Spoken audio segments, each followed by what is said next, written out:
Welcome back to our channel. ఈరోజు మనం చేయబోయేది ఆలు ఇంకా గుడ్డుతో కర్రీ చేయబోతున్నాం.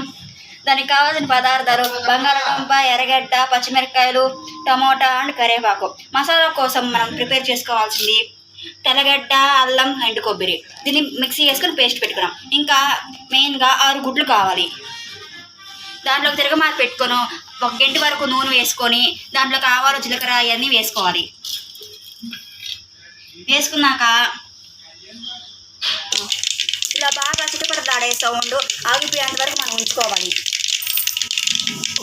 ఇప్పుడు ఆ సౌండ్ అంతా ఆగిపోయింది కాబట్టి మనం ఫ్లేమ్ తగ్గించుకొని ఎర్రగడ్డ, పచ్చిమిరపకాయ వేసేసుకోవాలి. ఇప్పుడు మనం పచ్చిమిరపకాయ ఇంకా ఎర్రగడ్డ బాగా ఎర్రగా వేగాలి. హై ఫ్లేమ్ మీద పెట్టుకోండి. ఆ ఎర్రగడ్డలు, పచ్చిమిరపకాయ అనేది ఎర్రగా ఎగే లోపల కొంచెం టైం పడుతుంది కాబట్టి మనం పేస్ట్ని వేసేసుకున్నాం. దీంట్లోకి ఆప్షనల్గా చెక్క ముక్కను వేసుకోవచ్చు, కాకపోతే నేను వేయట్లేదు. వేసుకుంటే ఇంకా బాగుంటుంది. చూసారు కదండి, ఈ మన ఎర్రగడ్డలని, పచ్చిమిరపకాయ చాలా ఎర్రగా బాగా వేగిపోయాయి. మనం ఇప్పుడు తయారు చేసుకున్న పేస్ట్గా చూపిస్తాను. ఇప్పుడు కరివేపాకు వేయాలండి.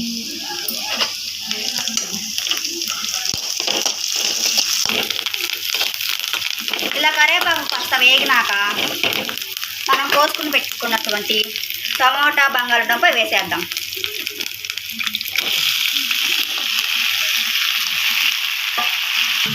ఇప్పుడు మనం సగం గంట వరకు ఉప్పు వేసుకోవచ్చు. ఉప్పు కాస్త తక్కువే వేసుకోండి, కాకపోతే లాస్ట్లో మనం కావాలంటే మళ్ళీ యాడ్ చేసుకోవచ్చు.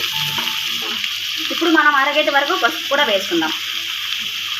ఇప్పుడు మనం ఉప్పు, పసుపు వేసుకున్న తర్వాత ఒకసారి మొత్తం బాగా కలిసినట్టు మిక్స్ చేసుకోవాలి.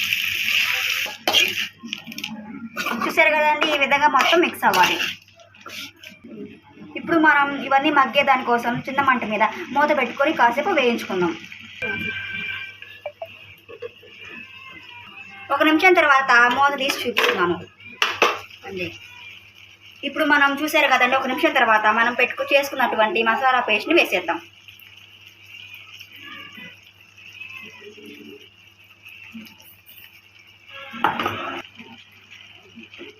ఇప్పుడు మనం మసాలా అంతా కలుసుకోవాలండి, కలిపెట్టాలి. ఇప్పుడు మనం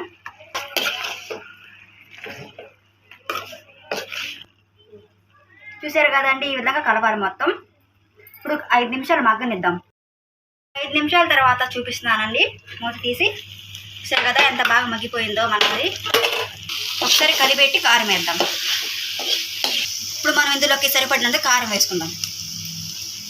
మళ్ళీ ఇప్పుడు మనం టేస్ట్కి తగ్గట్టు కారం వేసుకుందాం. ఒకసారి పూర్తిగా కలిపెడదాం. దగ్గరికి పెట్టు.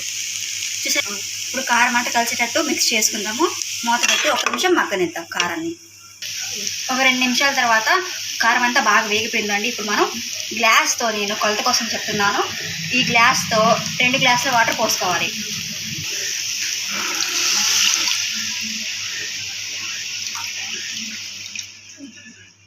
చూసారు కదండి, కరెక్ట్గా 2 గ్లాసుల వాటర్ పోసాను. ఇప్పుడు హై ఫ్లేమ్ మీద కూర అనేది చేసుకుందాం. మనం తీగూర మనకి పులుసుగా ఉండకూడదు, చిక్కగా ఉండాలి. ఇప్పుడు మనం దీనంతా కూడా మిక్స్ చేసుకున్నాక చిక్కగా ఉడకబెట్టాం. హై ఫ్లేమ్ ఎగ్స్ అనేవి కూడా ఇప్పుడే వేసేసుకుందాము. నేనైతే ఎగ్స్ వేస్తున్నాను.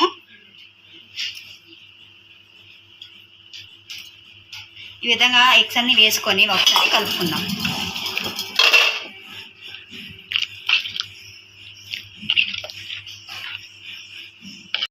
ఎగ్స్ వేసుకున్న తర్వాత మూత పెట్టి హై ఫ్లేమ్ మీద బాగా చిక్కగా వచ్చేది వరకు ఉంచుకున్నాం. కర్రీ రెడీ అయిపోయిందని, చిక్కగా వచ్చేసింది. చూసారా, మరి మధ్య మధ్యలో కలిపెట్టుకుంటూ ఉండాలి. నేను వీడియోలో చూపించలేదు. చూసారు కదా. ఇంకా టేస్ట్ చేసి కామెంట్లో మీరు చేసిన వంటకాన్ని ఎలా వచ్చిందో కామెంట్ బాక్స్లో నాకు తెలియజేయండి. Thanks for watching. Subscribe, share and like and do comment.